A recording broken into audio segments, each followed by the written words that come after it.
Alwal division Ramachandrapuram కాలనీలో under line drainage pipe line పనులను స్థానిక మాజీ కార్పొరేటర్ శాంతి శ్రీనివాసరెడ్డి సంబంధిత అధికారులతో కలిసి పరిశీలించారు. ఈ సందర్భంగా కాలనీవాసులతో మాట్లాడి వారి సమస్యలను తెలుసుకున్నారు. ఈ సందర్భంగా కాలనీవాసులకు ఇబ్బందులు కలగకుండా నాణ్యతతో త్వరితగతిన పనులు పూర్తి చేయాలని కాంట్రాక్టర్ కు సూచించారు. ఈ కార్యక్రమంలో జలమండలి అధికారులు హెచ్ఎన్డబ్ల్యూఎస్ఎస్బి డీసీఎం వెంకటేశ్వర్లు, శేఖర్, రామానుజన్, అమోల్ మరియు కాలనీవాసులు పాల్గొన్నారు.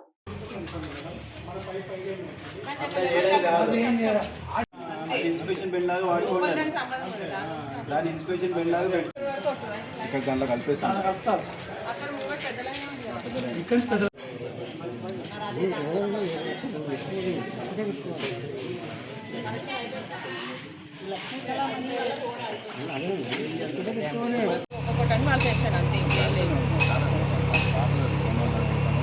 అంటే ఇన్ని ఇయర్స్ ఏంటి ఇప్పుడు మళ్ళీ కొత్తగా ఎందుకు? ఆల్రెడీ ఒక గ్రేవ్ యార్డ్ ఉంది, మళ్ళీ ఈ గ్రేవ్ యార్డ్